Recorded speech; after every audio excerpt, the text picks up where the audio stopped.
యేసే పరిష్కారము అనుదిన Bible study కార్యక్రమం ప్రేక్షకులందరికీ మన ప్రభువును ప్రియరక్షకుడు అయిన యేసుక్రీస్తు వారి కృపగల నామమున వందనాలు. ప్రభువునందు ప్రియ దేవుని బిడ్డలారా, నేటి దినము డాక్టర్ కారుపాటి శ్యాన్సాగర్ గారి ద్వారా బైబిల్ స్టడీలోని వాక్య ధ్యానమును కీర్తనల గ్రంథము నుండి ధ్యానం చేసుకుందాము. మీరందరూ బైబిల్తోనూ నోట్బుక్తోనూ సిద్ధపడి ఉంటే డాక్టర్ కారుపాటి శ్యాన్సాగర్ గారు ప్రార్థన చేసి ఈ దినపు వాక్య పరిచర్య చేస్తారు.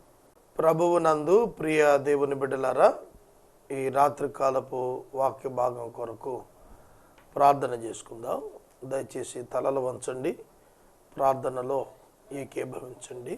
ఎపిసోడ్ సహకారులు కావాలి. ఈ మాసము అంతము వరకు కూడా ఎపిసోడ్ సహకారులు రావాలని ప్రార్థించండి. ప్రార్థన చేద్దాం. మమ్మల్ని మిక్కిలిగా ప్రేమిస్తున్న మా ప్రియ తండ్రి, మీకు వందనాలు. వాక్యము మీది, ప్రజలు మీ వారు. నాయన, మీ ప్రజలు వాక్యము చేత దీవించబడాలి, సహాయం చేయండి. ఇరిటేషన్తో ఉన్న నా థ్రోట్ను మీరు ఆయన శుద్ధి చేసి స్వస్థత ఇవ్వండి. మీ చేతులకు మమ్మల్ని సమర్పించుకుంటున్నా. నూతన ఎపిసోడ్ సహకారులను పంపండి. యేసు నామమున వేడుతున్నాం తండ్రి, ఆమెన్. ప్రభువునందు ప్రియ దేవుని బిడ్డలారా, దయచేసి మీ పరిశుద్ధ బైబిల్ గ్రంథాన్ని తెరవండి. 72వ సంకీర్తన 6వ వచనం మీ ఎదుట ఉంచుకోనండి. సొలొమోను వ్రాసిన కీర్తన. సొలొమోను వ్రాసిన కీర్తన దావీదు యొక్క జీవితంలో సంభవించినటువంటి పరిస్థితులు, దావీదు యొక్క ప్రార్థన, దావీదు ఉద్దేశాలను సొలొమోను గ్రహించి చెప్పిన మాటలు. సూర్యుడు నిలిచినంత కాలము, చంద్రుడు నిలిచినంత కాలము, తరములన్నింటను జనులు నీ యందు భయభక్తులు కలిగి ఉందరు. తరములన్నింట జనులు నీ యందు భయభక్తులు కలిగి ఉందరు. Generation by generations in 1000 years reinvent. 1000 ఏండ్ల పాలనలో చైల్డ్ బేరింగ్ ఉంటుంది. But there will be no death. మరణం ఉండదు. 1000 ఏండ్ల పాలనలో చైల్డ్ బేరింగ్ ఉంటుంది, కానీ మరణం ఉండదు. నూతన తరాలు ఏర్పడతారు. జనరేషన్స్, న్యూ జనరేషన్స్ ఉనికిలోనికి వస్తూ ఉంటాయి. సూర్యుడున్నంత వరకు, చంద్రుడున్నంత వరకు, అంటే నిలుచునంత కాలము అనే పదం నిలవన కాలం ఒకటి ఉంది అని చెప్పటమే. సూర్యుడు నిలిచినంత వరకు. సూర్యుడు ఎప్పుడు తొలగిపోతాడు? తీర్పు అనంతరం. చంద్రుడు ఎప్పుడు తొలగిపోతాడు? తీర్పు అనంతరం. భూమి ఎప్పుడు తొలగిపోతుంది? తీర్పు అనంతరం. ఆకాశం ఎప్పుడు తొలగిపోతుంది? తీర్పు అనంతరం. సముద్రం ఎప్పుడు తొలగిపోతుంది? తీర్పు అనంతరం. నూతన భూమి, నూతన ఆకాశం ఏర్పడతాయి. 1000 ఏండ్ల పరిపాలన అనంతరం సాతానుడు కొద్ది కాలం విడిచిపెట్టబడతాడు. సాతానుడు యేసుక్రీస్తు ప్రభువు మీదకి తన అనుచరులను తీసుకుని లేస్తాడు. ప్రభువు అక్కడ యుద్ధం చేసి సాతాన్ని అగ్నిగుండంలో పడేస్తాడు. తీర్పు జరుగుతుంది. తీర్పు ముగుస్తుంది. నీతిమంతులు నూతన ఆకాశం, నూతన భూమి మీదకి పంపబడతారు. వారు ప్రభువుతో శాశ్వతంగా ఉండబోతున్నారు. కడమ మానవులందరూ కూడా అగ్నిగుండంలో పారవేయబడతారు. అపవాది, మరణము, అబద్ధ బోధకుడు అక్కడ ఉంటారు. తరువాత భూమి, సూర్యుడు, చంద్రుడు, ఆకాశం, సముద్రం ఇవన్నీ లయమైపోతాయి. ఇది బైబిల్ చెబుతున్నటువంటిది. సూర్యుడు ఉంటే 24 hours టైం. దినము, వారము, మాసము, సంవత్సరములు, దశాబ్దం, శతాబ్దం, సహస్రాబ్దం, ఈ విధంగా. సూర్యుడు లేకపోతే సమయం లెక్కించే కొలమానం లేదు. సూర్యుడు లేకపోతే కొలమానం లేదు. ఎన్ని కోట్ల సంవత్సరాలు జరిగింది అనేది చెప్పటానికి కొలమానం లేదు. కనుక ప్రియ దేవుని బిడ్డలారా, మనం వాక్యాన్ని గమనిస్తున్నప్పుడు తరములు జనముల యందు, తరములన్నింట జనములందు, జనములు నీ యందు భయభక్తులు కలిగి ఉంటారు. ప్రభు పరిపాలనలో ఇది సాగుతుంది, ఇది కొనసాగుతుంది. గడ్డి కోసిన బీటి మీద కురియు వానవలను, భూమిని తడుపు మంచి వర్షము వలను అతడు విజయము చేయును. విజయము చేయును, ఇచ్చును. విజయము చేయును, made, victory made by him, prepared by him, given by him. కనుక ఈ వచనాన్ని పరిశీలించండి. గడ్డి కోసిన బీటు మీద కురిసే వాన భూమి పీల్చుకుంటుందన్నమాట. గడ్డి ఉన్నప్పుడు భూమి మీద నీరు ఇంకిపోవటానికి ఆటంకాలు ఉంటాయి. గడ్డి కోసివేస్తే భూమి నీటిని మంచిగా పీల్చుకుంటుంది. మంచి వర్షము భూమిని తడుపుతుంది. అట్లా విజయం చేస్తాడు. విజయము అనుగ్రహించబడుతుంది అన్నాడు. ప్రభు యొక్క విజయాలు, ప్రభు అనుగ్రహించే విజయాలు విశ్వాసుల జీవితాల్లో చాలా అద్భుతంగా కనిపిస్తాయి. కనుక విజయము దేవుడిచ్చేది, మనుషులు సాధించేది కాదు. విజయం అనేది దేవుడిచ్చేది. ప్రతి విజయం దేవునిదే. దేవుడు సహాయం లేకుండా ఎవరు విజయాన్ని పొందలేరు. కనుక విజయము వారికి తథ్యము వచ్చి తీరుతుంది అన్నట్లుగా ఉంటాయి వారి జీవితాలు. అతని దినములలో నీతిమంతులు వర్ధిల్లుతారు. ఇప్పుడు నీతిమంతులు ఎక్కడ వర్ధిల్లుతున్నారు? 21వ శతాబ్దంలో మన దేశంలో మీరు చూడండి, నీతిమంతులు ఏమైనా వర్ధిల్లుతున్నారా?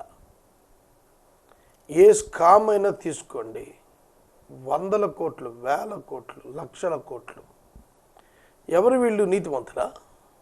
కాదు, అవినీతి పరులు. దైవ సేవకుల్లో కూడా తీసుకోండి, అవినీతి పరులైన దైవ సేవకులే బాగా వర్ధిల్లినట్లుగా కనిపిస్తున్నారు.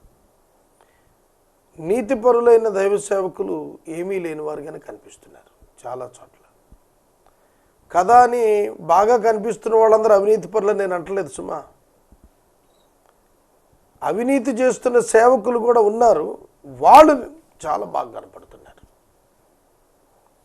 ఇవాళ మనం తీర్పు తీర్చడానికి మాటలు చెప్పుకోవటం లేదు, కానీ ఇక్కడ రాసిన మాట నీతిమంతులు వర్ధిల్లుతారు అతని దినాల్లో. అంటే కండిషన్స్ గురించి మాట్లాడుతున్నాడు. అతని దినములలో అన్నాడు. అంటే దినములలో అన్నప్పుడు అతని పరిపాలనా కాలములో, అతడు బ్రతికి ఉన్న దినములలో, అతడు జీవిస్తున్న దినాల్లో, అతని క్రింద నీతిమంతులు ఉన్న దినాల్లో భూమి మీద వాళ్ళు వర్ధిల్లుతారు.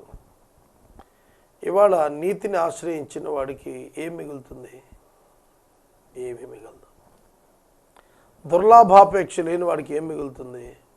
ఏమీ మిగలదు.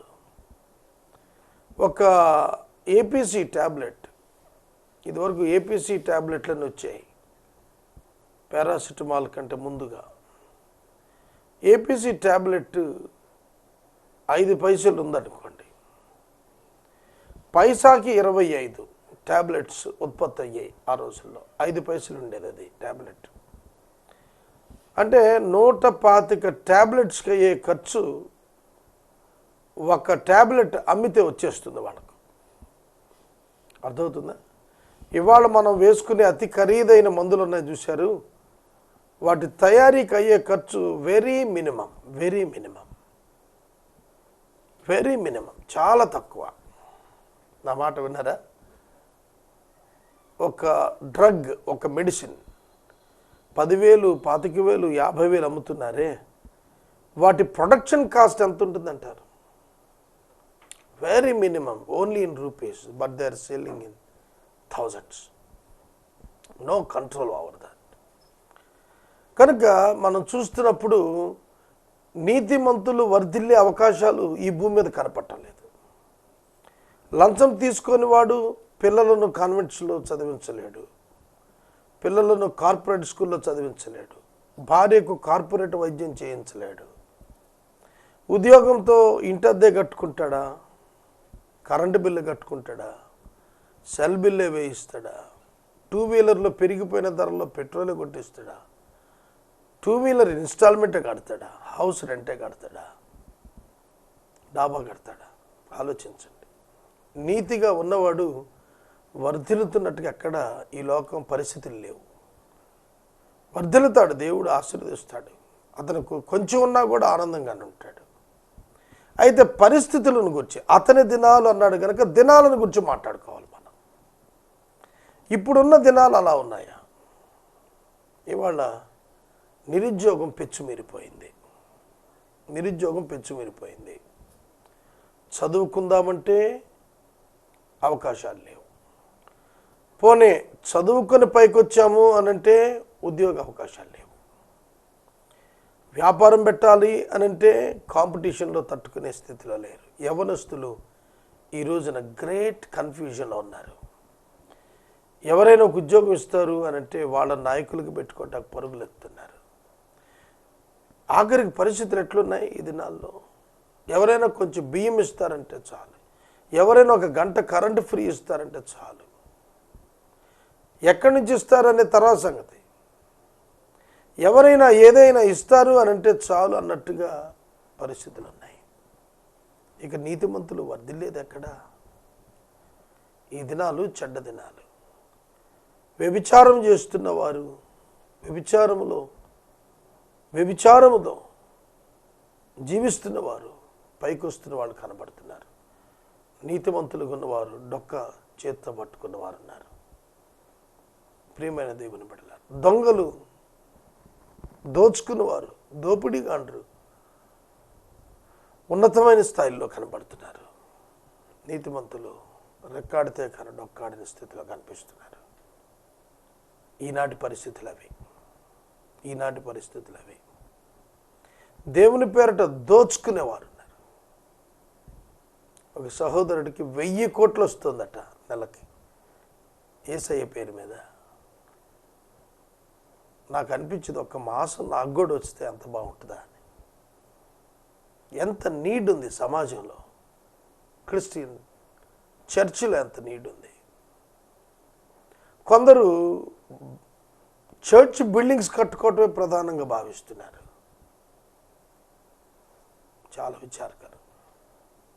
నేను ఎందుకు మాట్లాడుతుంటానంటే ఈ మాటలన్నీ కూడాను కాంటెంపరీ సిచ్యుయేషన్స్ మాట్లాడకుండా వాక్యం చెబితే ఏంటి ప్రయోజనం? అబ్రహాం కథ చెప్పుకుంటే అదేదో కథనంలాగా ఉండిపోతుంది. ఈనాటి పరిస్థితుల్లో ఆనాటి అబ్రహాం ఏం చేశాడు, నేటి అబ్రహాం వంటి నీవేం చేయాలి? That is the issue. ఆనాటి పరిస్థితులు, ఈనాటి పరిస్థితులు బేరీజు వేయాలి. బేరీజు వేసి తీరాల్సిందే. ఈనాటి ప్రభుత్వ దినాలలో మనం ఎలా జీవిస్తున్నాం? కానీ ప్రభు యొక్క ప్రభుత్వం రాబోతోంది. 1000 ఏళ్ల పాలనలో ఆయన ప్రభుత్వంలో నీతిమంతులుగా ఉన్న వారందరూ కూడా వర్ధిల్లుతారు. ఇది సమాజం చూస్తుంది. తర్వాత చంద్రుడు లేకపోవు వరకు క్షేమాభివృద్ధి కలుగుతుంది. క్షేమాభివృద్ధి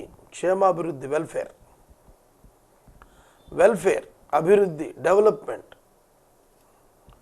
కనుక క్షేమాభివృద్ధి కలుగుతుంది. ఇప్పుడు క్షేమాభివృద్ధి కలుగుతుందా ఈ దినాల్లో? కానీ ప్రభు దినాల్లో దానికి అంతం లేదు. ఎప్పటి వరకు? తీర్పు వరకు. చంద్రుడు లేకపోవు వరకు అన్నప్పుడు చంద్రుడు లేకపోయే దినం తీర్పు దినం. ఆ దినం వరకు కూడా విశ్వాసుల విషయంలో క్షేమాభివృద్ధి కలుగునట్లు దేవుడు చేస్తాడు. అందులో కొరత లేదు. ఇది కేవలం 1000 ఏళ్ల పాలనలోనే అని అనుకోవద్దు. ఆ వాగ్దాన ఫలం విశ్వాసం ఉంచిన వారి జీవితాల్లో ఇప్పుడునూ సజీవంగానే జరుగుతున్నట్లుగా మనం చూడగలుగుతున్నాం. యేసుక్రీస్తునందు ఉన్నవారికి అనుభవం తెలుస్తుంది. ఒక సహోదరి ఒక ప్రార్థనా మనవి దేవునికి ఇచ్చారు. దేవుడు వారి ప్రార్థనకు కోరిన జవాబిచ్చాడు. వారు నాకు ఫోన్ ద్వారా చెప్పారు, అయ్యా నేను ఇలా ప్రార్థన చేసుకున్నాను, నా దేవుడు నాకు ఈ సహాయం చేశాడు. వెంటనే మీకు ఫోన్ చేస్తున్నాను. నేను వెంటనే ఆ సహోదరికి చెప్పాను, అమ్మా యేసు సజీవుడు, యేసు చరిత్రలో వాడు కాడు, వర్తమానమన్న ఇప్పుడున్నవాడు, నిన్న నేడు నిరంతరం ఏకరీతికున్నాడు. యేసుకే మహిమ. ప్రియ సహోదరుడా సహోదరి, మన జీవితాల్లో ఈరోజు కూడాను క్షేమాభివృద్ధి దేవుడిస్తున్నాడు. క్షేమము అభివృద్ధి. అభివృద్ధి భౌతికమే కాదు, ఆధ్యాత్మికం కూడా. కనుక అభివృద్ధి ఆయన ఇచ్చేది. ఆయన తన పిల్లలకు క్షేమాన్ని అభివృద్ధిని ఇస్తాడు. 8వ వచనం, సముద్రము నుండి సముద్రం వరకు, యూఫ్రటీసు నది మొదలుకొని బూదిగంతాల వరకు అతడు రాజ్యము చేయును. బూదిగంతాల వరకు ఏ రాజైనా రాజ్యం చేశాడా ఇప్పటి వరకు? ఆలోచించండి. భూదిగంతాల వరకు అంటే కంప్లీట్ ఎర్త్ మీద single government, single government on the earth. భూమి మీద ఒకే ఒక రాజు భూమి అంతటిని పరిపాలించిన వాడు ఉన్నాడా? లేడు. యేసుక్రీస్తు ప్రభువు మాత్రమే ఈ పని చేయబోతున్నాడు. 1000 ఏళ్ల పరిపాలనలో ఆయన యెరూషలేమును ముఖ్య కేంద్రంగా చేసుకుని రారాజుగా చక్రవర్తిగా ఆయన పరిపాలన చేసినప్పుడు బూదిగంతాల వరకు, సముద్రం నుండి సముద్రం వరకు, యూఫ్రటీసు మొదలుకొని బూదిగంతాల వరకు ఆయన రాజ్యం చేస్తాడు. యెషయా 9:6 చెప్పాడు, ఆయన మీద రాజ్యభారం ఉండును. రాజ్యము క్రీస్తుదాయను అంటాడు ప్రకటన గ్రంథంలో. దేవుని యొక్క కుమారుడైన యేసుక్రీస్తు ప్రభు 2వ రాకడలో వచ్చినప్పుడు భూమి మీదకి ఆయన 1000 ఏళ్ల పాలన చేస్తాడు. ఆ 1000 ఏళ్ల పాలనలో ఆయన రాజ్యంలో నీతి నిలుస్తుంది. ప్రపంచం మొత్తానికి ఒకే రాజు ఉంటాడు. ప్రపంచం మొత్తానికి ఒకే రాజు. ఈ ప్రయత్నం క్రీస్తు 2వ రాకడ భూమి మీదకు కాక ఆకాశ మధ్యమానికి వచ్చిన సమయం 7 ఏళ్ల శ్రమల కాలంలో కూడాను అపవాది తన యొక్క అబద్ధ ప్రవక్త ద్వారా అతడు కూడాను రాజ్యాన్ని ఏకం చేసి దశరాజ్య కూటమి ఏర్పరిచి దాని ద్వారా ప్రపంచాన్ని కంట్రోల్ చేయడానికి ప్రయత్నం చేస్తాడు. Second 3.5 years of tribulation period. మహాశ్రమల కాలంలో చివరి 3.5 సంవత్సరాలు అపవాది ఈ లోకాన్ని ఏల్తాడు. అప్పుడు భూమి మీద పరిస్థితులు ఎలా ఉంటాయో తెలుసా? భయంకరంగా ఉంటాయి. 7 ముద్రలు, 7 పాత్రలు, 7 బోరలు, ఇవన్నీ కూడా సంభవించే పీరియడ్లో శాంతి ఎక్కడుంటుంది? నెమ్మది ఎక్కడుంటుంది? నీతిమంతులు పరారైపోతుంటారు. ముద్ర వేయించుకోకపోతే రేషన్ ఉండదు, మెడిసిన్స్ ఉండవు, ట్రావెల్ ఎంట్రన్స్ ఉండదు, జాబ్ ఉండదు. మరి ఇంకెక్కడ ఉండాలి? ఏం తినాలి? కాబట్టి వాళ్ళు పారిపోతుంటారు, వాళ్ళు హతసాక్షులు అయిపోతుంటారు. అక్కడ క్షేమాభివృద్ధి కనపడదు. కాబట్టి ఈ మాట క్రీస్తు వారి యొక్క 1000 ఏళ్ల పరిపాలనకు రాయబడింది. ఇప్పటికి 3000 సంవత్సరాల క్రితం సొలొమోను ద్వారా చెప్పబడిన ఈ మాట రానున్న 1000 ఏళ్ల పరిపాలనలో నెరవేరబోతోంది. ఈ రాత్రి వాక్యం వింటున్నారు కదా, క్రీస్తు తన రాజ్యంతో వస్తాడు.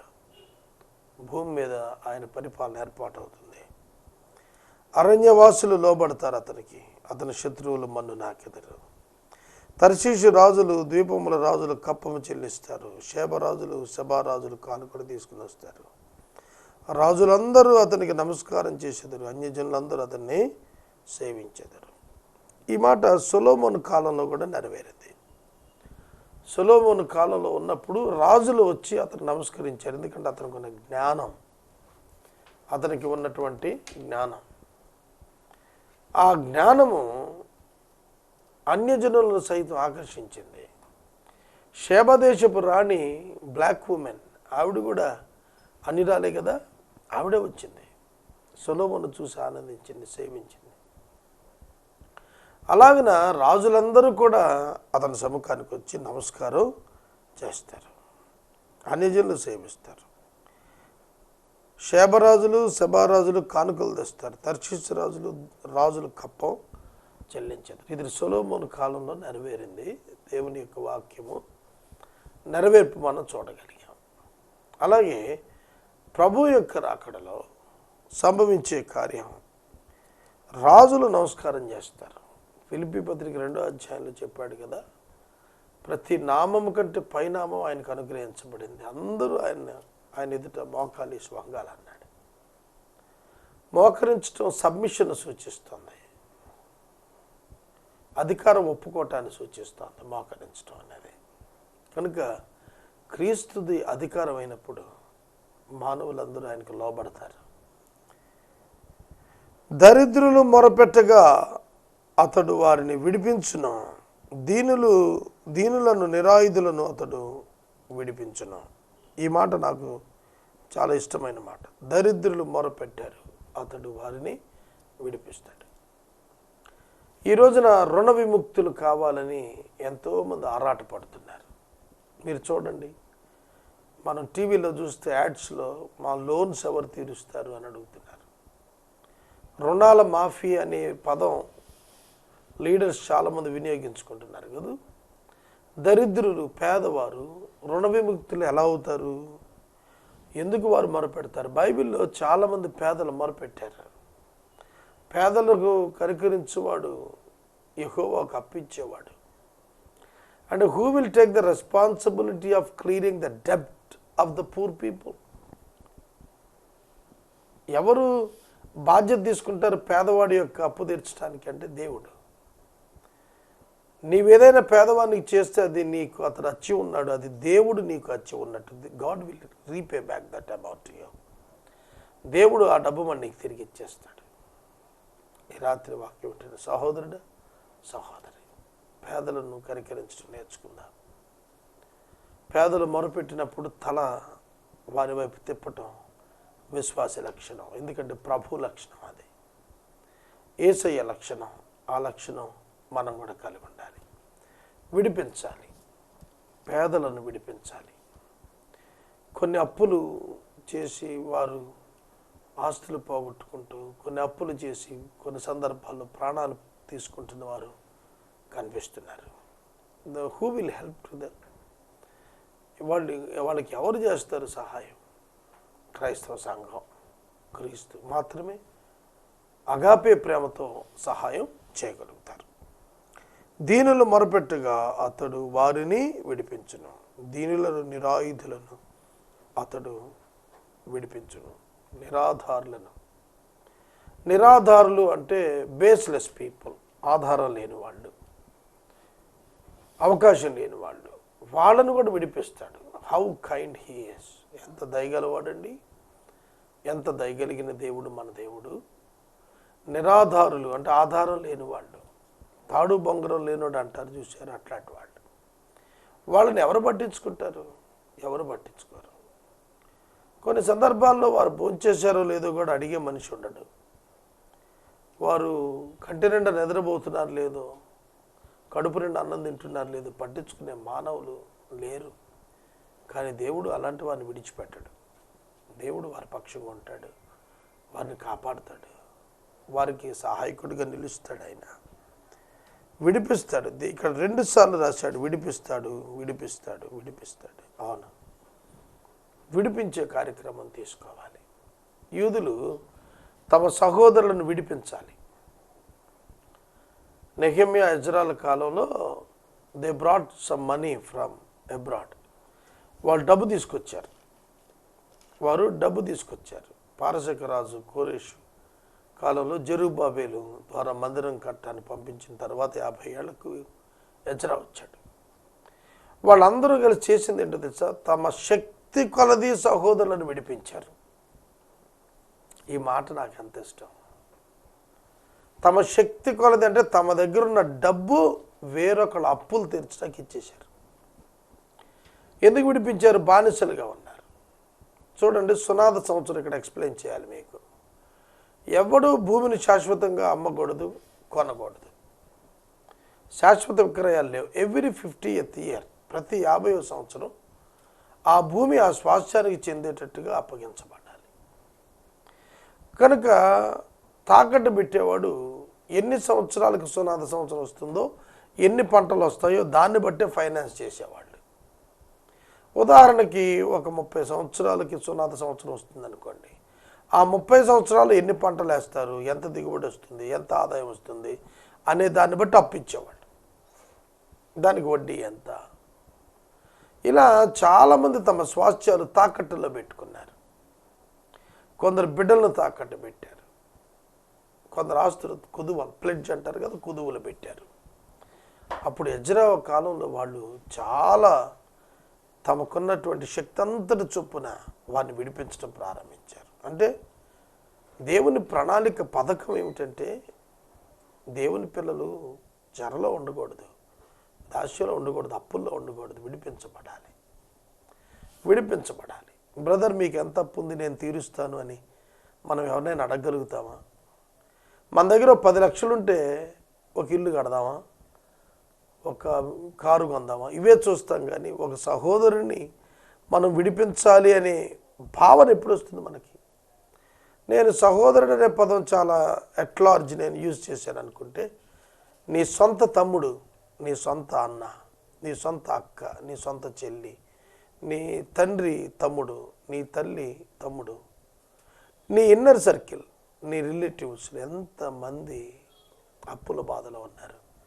నీవు సమృద్ధిలో ఉండగా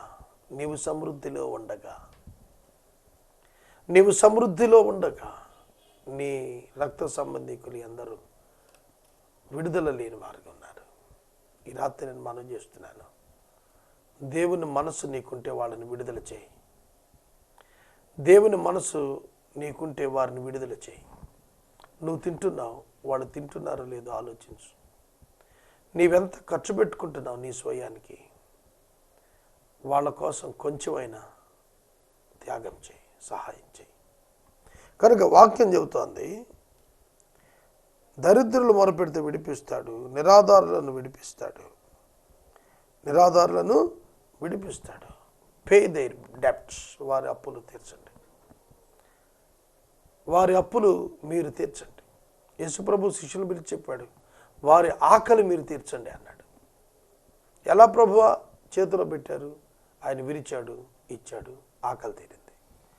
అపోస్తుల పాదాల చెంత ఆస్తులు తెచ్చిపెట్టారు. 3,000 కుటుంబాలు, తర్వాత 5,000 కుటుంబాలు అక్కరల కొలది పంచిపెట్టారు. ఏం కొలది? అక్కరల కొలది పంచిపెట్టారు. ఈ రాత్రి నేను ముగిస్తున్నాను. This is the pattern of the church. ఇది సంఘం యొక్క క్రమం. కోట్ల కొలది రూపాయలు బ్యాంక్ అకౌంట్లో దాచుకోవటం, సంఘ పెద్దలు ట్రెజరర్లుగా వ్యవహరించి సంతకాలు పెట్టి ఆపటం, ఇట్స్ నాట్ క్రిస్టియానిటీ. ఇది క్రైస్తవ్యం కాదు. ఆ కోట్ల రూపాయలు తీసుకురండి, బయటికి ఖర్చు పెట్టండి. ఆ కోట్ల రూపాయలు మీ ధన నిధుల్లో మూలుగుతున్నాయే, తీసేయండి బయటికి, వాటిని ఖర్చు పెట్టేయండి. ఎవరు అవసరంలో ఉన్నారు వాళ్ళకి ఇచ్చేయండి, ఎవరు కట్టుబట్టలు ఉన్నారు వాళ్ళకి ఇవ్వండి. వారిని విడిపించండి, వారి రుణాలు తీర్చండి. దేవుడు మిమ్మల్ని దీవిస్తాడు. ఇటువంటి గొప్ప ఉజ్జీవకరమైన దినాలు వచ్చును గాక. ప్రార్థన చేసుకుందాం. మనము ఇంతవరకు డాక్టర్ కారుపాటి శ్యాంసాగర్ గారి ద్వారా బైబిల్ స్టడీలోని వాక్య ధ్యానమును కీర్తనల గ్రంథము నుండి ధ్యానం చేసుకున్నాము. ఈ కార్యక్రమం ద్వారా మీరు పొందుకునుచున్న ఆత్మీయ మేలులు ఒక ఉత్తరం ద్వారా మాకు తెలియచేయండి. మీ ప్రార్థనా మనవులు మాకు తెలియచేస్తే ఏసే పరిష్కారం కార్యాలయంలో ఏర్పాటు చేసిన ప్రత్యేక ప్రార్థనా శిబిరంలో మీ కొరకు ప్రార్థిస్తాం. మీ కుటుంబ పక్షముగా ఒక ఎపిసోడ్ ప్రసారం చేయాలనుకున్నారు మాకు తెలియచేస్తే మా సిబ్బంది మీ గృహాలను దర్శిస్తారు. ముగింపు ప్రార్థన ఆశీర్వాదాలతో ఈ కార్యక్రమాన్ని ముగించుకుందాం. ప్రార్థన చేద్దాం. మమ్మల్ని మిక్కిలుగా ప్రేమిస్తున్న మా తండ్రి, వందనాలు, స్తోత్రాలు. క్విజ్ ప్రసారం చేయలేకపోయాం ప్రభు, కనికరించండి. మా ప్రేక్షకులను దీవించండి. ఆర్థికంగా ఉన్న అప్పులు తీర్చండి. మీ కృపా వర్షం మాపై కుమ్మరించండి. మీ దినాలు మా రోజుల్లో చూడగలిగే కృప మాకివ్వండి. విశ్వాసులముగా ఈ స్థాయికి ఎదగటానికి మాకు కృపనివ్వండి. ఘనత, మహిమ, ప్రభావాలు మీరే పొందండి. యేసు నామమును వేడుతున్నాము తండ్రి, ఆమేన్. మన తండ్రి అయిన దేవుని ప్రేమ, కుమారుడైన యేసయ్య కృప, పరిశుద్ధాత్మ యొక్క అన్యోన్య సహవాసం సదాకాలం మనందరికీ తోడైండును గాక.